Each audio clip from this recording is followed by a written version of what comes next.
Welcome to wishful ಅಡುಗೆ ಮನೆ. ಇವತ್ತು ಆಲೂಗಡ್ಡೆನ ಬಳಸಿ ಮತ್ತು ಅವಲಕ್ಕಿನ ಬಳಸಿ ಒಂದು ಸೂಪರ್ ಆಗಿರೋ ರೆಸಿಪಿನ ಮಾಡೋಣ. ಮಕ್ಕಳಿಂದ ಹಿಡಿದು ದೊಡ್ಡವರೆಗೂ ಇಷ್ಟಪಡ್ತಾರೆ. ಹೇಗೆ ಮಾಡೋದು ಅಂತ ನೋಡೋಣ ಬನ್ನಿ. ನಾವು ಮೊದಲಿಗೆ ಆಲೂಗಡ್ಡೆನ ತೊಳ್ಕೊಂಬಂದಿದ್ದೀನಿ. ಇದನ್ನು 2ರಿಂದ 3 ವಿಸಲ್ ಕೂಗಿಸ್ಕೊಂಬರ್ಬೇಕು. ನೋಡಿ, ನಿಮಗೆ ಎಷ್ಟು ಬೇಕೋ ಅಷ್ಟು ಆಲೂಗಡ್ಡೆನ ತಗೊಂಡು ಆಲೂಗಡ್ಡೆ ಮುಳುಗುವಷ್ಟು ನೀರನ್ನು ಹಾಕೋಬೇಕು. ನೋಡಿ, ಆಲೂಗಡ್ಡೆ ಮುಳುಗುವಷ್ಟು ನೀರು ಹಾಕಿ ಉಪ್ಪನ್ನು ಹಾಕಿ ಲಿಡ್ ಕ್ಲೋಸ್ ಮಾಡಿ ಚೆನ್ನಾಗಿ ಬೇಯಿಸ್ಕೊಂಬರೋಣ. ಒಂದು 3 ವಿಸಲ್ ಆಗೋ ತನಕ ಇದನ್ನು ನಾವು ಬೇಯಿಸ್ಕೊಬೇಕು. ನೋಡಿ, ಲಿಡ್ಡನ್ನು ಕ್ಲೋಸ್ ಮಾಡಿ ಒಂದು 3 ವಿಸಲ್ಲು ಕೂಗಿಸ್ಕೊಂಬರೋಣ. ನೋಡಿ, ಆಲೂಗಡ್ಡೆ ಬೇಯೋಷ್ಟರೊಳಗೆ ಒಂದು ಬೌಲ್ ತೊಗೊಂಡು ನಾನಿಲ್ಲಿ 2 ಕಪ್ ಆಗುವಷ್ಟು ಅವಲಕ್ಕಿನ ಹಾಕ್ಕೊಳ್ತೀನಿ. ನೋಡಿ, 2 ಕಪ್ಪು ಅವಲಕ್ಕಿನ ಹಾಕ್ಕೊಂಡು ನೋಡಿ ಚೆನ್ನಾಗಿ ನೀರು ಹಾಕಿ ಅವಲಕ್ಕಿನ ತೊಳ್ಕೊಂಡು ಬರೋಣ. ನೋಡಿ, ಅವಲಕ್ಕಿನ ತೊಳೆದು ನೀರನ್ನು ತಕ್ಕೊಂಡು ಬರ್ತೀನಿ. ನೋಡಿ, ಅವಲಕ್ಕಿನ ಚೆನ್ನಾಗಿ ತೊಳ್ಕೊಂಬಂದಿದ್ದೀವಲ್ಲ, ಇವಾಗ ಇದಕ್ಕೆ ಸಣ್ಣದಾಗಿ ಕಟ್ ಮಾಡಿರೋ ಕ್ಯಾಪ್ಸಿಕಮ್, ದಪ್ಪ ಮೆಣಸಿನ್ಕಾಯಿ, ಹಾಗೆಯೇ ಜೋಳ, ಸ್ವೀಟ್ ಕಾರ್ನು, ಹಾಗೆಯೇ ತುರಿದಿರೋ ಕ್ಯಾರೆಟ್, ಸಣ್ಣದಾಗಿ ಕಟ್ ಮಾಡಿರೋ 3 ಈರುಳ್ಳಿನ ಹಾಕ್ಕೊಳ್ತಾ ಇದ್ದೀನಿ. ಹಾಗೆಯೇ ಸ್ವಲ್ಪ ಕೊತ್ತಂಬರಿ ಸೊಪ್ಪು, ಸ್ವಲ್ಪ ಶುಂಠಿ ಬೆಳ್ಳುಳ್ಳಿ ಪೇಸ್ಟು, ಒಂದು ಅರ್ಧ ಸ್ಪೂನ್ ಆಗುವಷ್ಟು ಗರಂ ಮಸಾಲ, ಖಾರಕ್ಕೆ ಅನುಗುಣವಾಗಿ ಖಾರದ ಪುಡಿ, ಹಾಗೆಯೇ 1-2 ಸ್ಪೂನ್ ಆಗುವಷ್ಟು ಕಡಲೆ ಹಿಟ್ಟನ್ನು ಕೂಡ ಹಾಕ್ಕೊಂಡಿದ್ದೀನಿ. ನಾವು ಬೋಂಡ ಬಜ್ಜಿ ಎಲ್ಲ ಮಾಡ್ತೀವ ಆ ಕಡಲೆ ಹಿಟ್ಟನ್ನು ಹಾಕ್ಕೊಂಡಿದ್ದೀನಿ. ನಂತರ ರುಚಿಗೆ ತಕ್ಕಷ್ಟು ಉಪ್ಪನ್ನು ಸೇರಿಸ್ಕೊಳ್ಳೋಣ. ನೋಡಿ, ಇವಾಗ ಇದನ್ನು ಪಕ್ಕಕ್ಕೆ ಇಟ್ಟು ಆಲೂಗಡ್ಡೆ ಬೆಂದಿದೆಯಲ್ಲ ಅದನ್ನು ನೋಡೋಣ. ನೋಡಿ, ಆಲೂಗಡ್ಡೆ ಚೆನ್ನಾಗಿ ಬೆಂದಿದೆ. ಇದನ್ನು ಸಿಪ್ಪೆ ತಕ್ಕೊಂಬರ್ಬೇಕು ನಾವು. ನೋಡಿ, ಈ ಥರ ಸಿಪ್ಪೆನ ತಕ್ಕೊಂಡು ಬರೋಣ. ನೋಡಿ, ನಮಗೆ 2 ಆಲೂಗಡ್ಡೆ ಸಾಕಾಗುತ್ತೆ. ನೋಡಿ, ಇದನ್ನು ನೀಟಾಗಿ ತುರ್ಕೋಣ. ನಮಗೆ ಗಂಟಿರಬಾರ್ದು ಅಂತೇಳಿ ಇದನ್ನು ತುರ್ಕೊಳ್ತಾ ಇದ್ದೀವಿ. ನೋಡಿ, ಚೆನ್ನಾಗಿ ಬೆಂದಿದೆ. ಕೈಯಲ್ಲಿ ಬೇಕಾದರೂ ಉಚ್ಕೋಬೋದು, ಅಷ್ಟು ಚೆನ್ನಾಗಿ ಬೆಂದಿದೆ. ನೋಡಿ, ಈ ಥರ ಆಲೂಗಡ್ಡೆನ ಕೂಡ ಗ್ರೇಟ್ ಮಾಡ್ಕೋಬೇಕು. ನೋಡಿ, ಈ ಥರ ತುರಿದಿದ್ದೀವಲ್ಲ, ಈ ಆಲೂಗಡ್ಡೆನ ಇವಾಗ ನೋಡಿ ತುರಿದಿರೋ ಆಲೂಗಡ್ಡೆನ ನಾವು ಮಸಾಲೆ ಎಲ್ಲ ಬಂದ್ವಲ್ಲ ಅದರೊಳಗಡೆ ಹಾಕೋಬೇಕು. ನೋಡಿ, ಇದನ್ನು ಹಾಕೊಂಡ್ಮೇಲೆ ನೀಟಾಗಿ ಕಲಿಸ್ಕೊಬೇಕು. ನಾವು ನೀರು ಹಾಕಂಗಿಲ್ಲ, ಹಾಗೇ ನಾವು ಕಲಿಸ್ಕೊಬೇಕು. ಮಕ್ಕಳಿಗೆ ಸಂಜೆ ಟೈಮ್ ಬಂದಾಗ ಮಾಡಿಕೊಟ್ರೆ ಅಥವಾ ಲಂಚ್ ಬಾಕ್ಸಿಗೆ ಮಾಡಿಕೊಟ್ರೆ ಖಾಲಿ ಅಂತೂ ಗ್ಯಾರಂಟಿನೇ. ಅಷ್ಟು ಚೆನ್ನಾಗಿರುತ್ತೆ. ತರಕಾರಿ ತಿನ್ನಲ್ಲ ಅಂತ ಮಕ್ಕಳಿಗೆ ಈ ಥರ ಮಾಡಿಕೊಡ್ಬೇಕು. ಆವಾಗ ಪಟ್ಟಂತ ಖಾಲಿ ಮಾಡಿಕೊಡ್ತಾರೆ. ನಾವು ಮಾಡೋದು ಕೂಡ ದಿಢೀರಂತ ಆಗುತ್ತೆ. ನೋಡಿ, ಈ ಥರ ಕಲಿಸ್ಕೊಬೇಕು. ನೀವಿನ್ನೂ ನಮ್ಮ ವಾಟ್ಸಪ್ ಗ್ರೂಪಿಗೆ ಜಾಯಿನ್ ಆಗಿಲ್ಲ ಅಂದರೆ ವಿಶ್ಫುಲ್ ವಾಟ್ಸಪ್ ಗ್ರೂಪ್ಗೆ ಜಾಯಿನ್ ಆಗೋದನ್ನು ಮರಿಬೇಡಿ.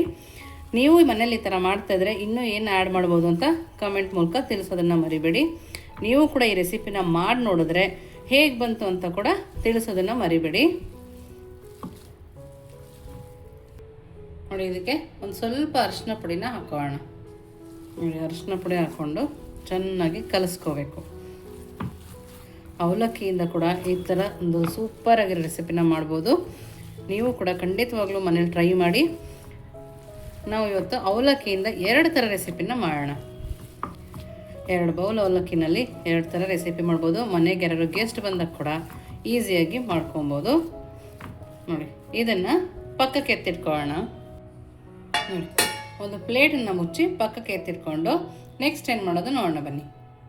ನೋಡಿ, ಒಂದು ಮಿಕ್ಸಿ ಜಾರ್ನ ತೊಗೊಂಡಿದ್ದೀನಿ. ಇದಕ್ಕೆ 1 ಬೌಲ್ ಅವಲಕ್ಕಿನ ಚೆನ್ನಾಗಿ ತೊಳೆದ್ಬಿಟ್ಟು ಹಾಕ್ಕೊಳ್ತಾ ಇದ್ದೀನಿ. ಹಾಗೆಯೇ 1 ಬೌಲಲ್ಲಿ ರವೆನ ತೊಗೊಂಡಿದ್ದೀನಿ. ನೀವು ಉಪ್ಪಿಟ್ಟಿನ ರವೆನಾದರೂ ತೊಗೋಬೋದು, ಚಿರೋಟಿ ರವೆನಾದರೂ ತೊಗೋಬೋದು. ಹಾಗೆಯೇ 1 ಬೌಲ್ ಆಗುವಷ್ಟು ಹುಳಿ ಮೊಸರನ್ನ ತೊಗೊಂಡಿದ್ದೀನಿ. ಹುಳಿ ಮೊಸರಾದರೆ ತುಂಬ ಚೆನ್ನಾಗಿ ಬರುತ್ತೆ. ಇದಕ್ಕೇ ರುಚಿಗೆ ತಕ್ಕಷ್ಟು ಉಪ್ಪನ್ನು ಸೇರಿಸ್ಕೊಳ್ತಾ ಇದ್ದೀನಿ.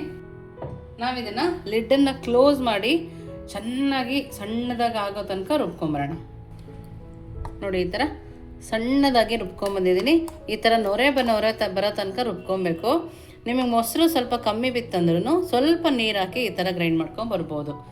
ಇವಾಗ ಇದನ್ನು ಒಂದು ಬೌಲ್ಗೆ ಹಾಕ್ಕೊಳ್ಳೋಣ. ಈ ಥರ ಒಂದು ಬೌಲ್ಗೆ ಹಾಕ್ಕೊಳ್ಳೋಣ.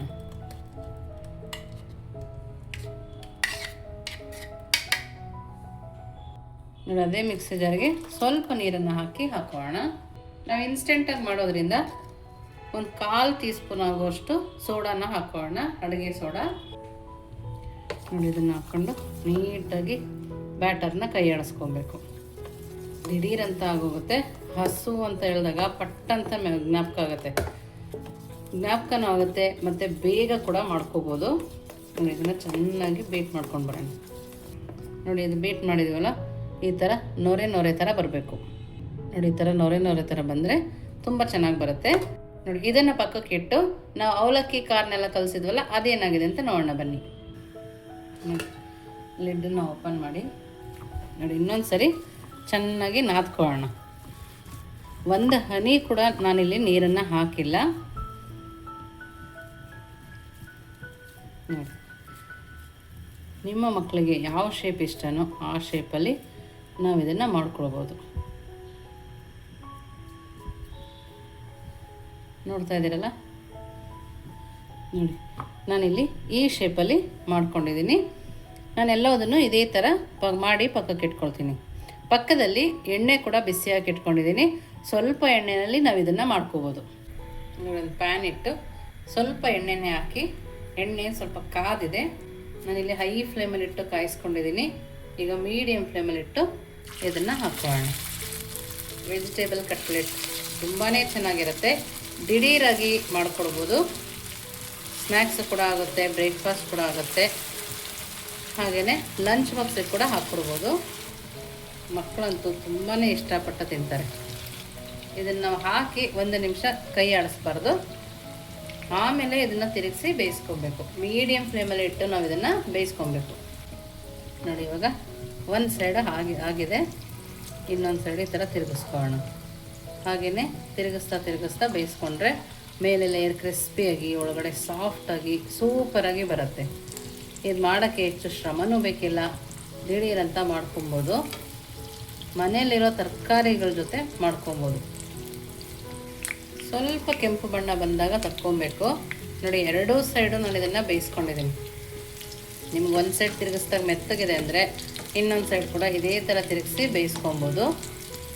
ನೀವು ಡೀಪ್ ಫ್ರೈಯಾರು ಮಾಡ್ಕೊಬೋದು, ಶಾಲೋ ಫ್ರೈಯಾರು ಮಾಡ್ಕೊಬೋದು. ಟೀ ಟೈಮ್ಗಂತೂ ಸೂಪರಾಗಿರುತ್ತೆ.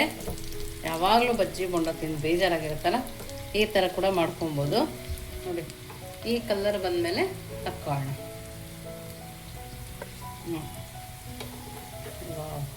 ಸೂಪರಾಗಿ ಬಂದಿದೆ. ಅವಲಕ್ಕಿ ಉಪ್ಪಿಟ್ಟು ತಿನ್ನಲ್ಲ, ನಾವು ಅವಲಕ್ಕಿ ತಿನ್ನಲ್ಲ ಅನ್ನೋರಿಗೆ ಈ ರೀತಿಯಾಗಿ ಎಲ್ಲ ತರಕಾರಿನೂ ಸೇರಿಸಿ ನಾವು ಮಾಡ್ಕೊಡ್ಬೋದು.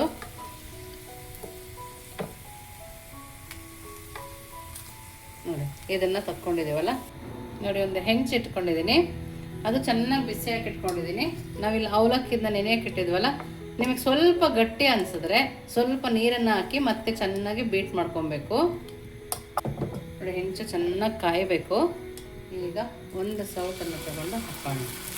ಒಂದು ಸೌಟ್ ಹಿಟ್ಟನ್ನು ಜಾಸ್ತಿ ತಿರುಗಿಸ್ಕೊಬಾರ್ದು, ಲೈಟಾಗಿ ತಿರುಗಿಸ್ಕೊಬೇಕು. ನೋಡಿ ಈ ಥರ ಗುಳ್ಳೆ ಬರುತ್ತಲ್ಲ, ಆವಾಗ ನಮ್ಮ ದೋಸೆ ಪರ್ಫೆಕ್ಟಾಗಿ ಬಂದಿದೆ ಅಂತ. ನೋಡಿ ಇದಕ್ಕೇ ಸ್ವಲ್ಪ ಈರುಳ್ಳಿನ ಹಾಕ್ಕೊಳ್ತಾ ಇದ್ದೀನಿ. ನಾವು ಚಟ್ನಿನೇ ಮಾಡಬೇಕು ಆ ಥರನೂ ಇಲ್ಲ. ಸ್ವಲ್ಪ ಖಾರದ ಪುಡಿ ಕೂಡ ಹಾಕ್ಕೊಳ್ತಾ ಇದ್ದೀನಿ. ಹಾಗೆಯೇ ಸ್ವಲ್ಪ ಕೊತ್ತಂಬರಿ ಸೊಪ್ಪು. ಇದನ್ನೆಲ್ಲ ಮಾಡ್ಕೊಳ್ಳೋದು ಮೀಡಿಯಮ್ ಫ್ಲೇಮಲ್ಲಿ ಇಟ್ಕೊಬೇಕು. ಇವಾಗ ಲಿಡ್ಡನ್ನು ಕ್ಲೋಸ್ ಮಾಡಿ ಒಂದು 2 ರಿಂದ 3 ನಿಮಿಷ ಬೇಯಿಸ್ಕೊಳ್ಳೋಣ.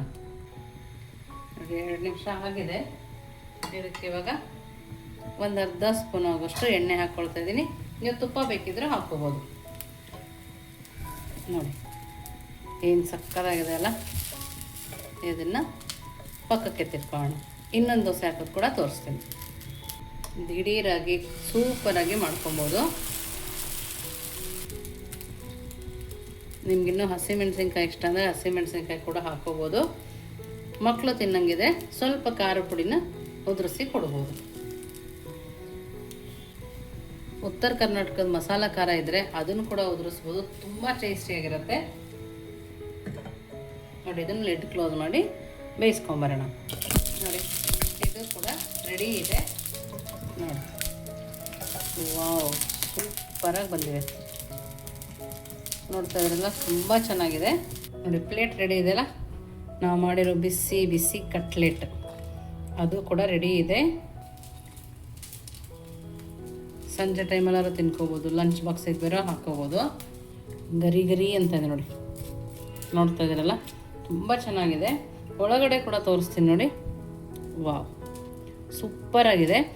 ನಿಮಗೆ ಕೆಚಪ್ ಜೊತೆ ಬೇಕಾದರೆ ಕೆಚಪ್ ಜೊತೆ ತಿನ್ಬೋದು, ಇಲ್ಲ ಹಾಗೆ ಕೂಡ ತಿನ್ಕೊಬೋದು. ತುಂಬ ಚೆನ್ನಾಗಿದೆ. ತುಂಬ ಅಂದರೆ ತುಂಬ ಚೆನ್ನಾಗಿದೆ. ಈಗ ನಾವು ಮಾಡಿರೋ ದೋಸೆನ ನೋಡೋಣ. ನೋಡಿ, ಸೂಪರಾಗಿ ಬಂದಿದೆ ಅಂತಲೇ ಹೇಳ್ಬೋದು. ಸಾಫ್ಟಾಗಿ ಕೂಡ ಇದೆ ನೋಡಿ.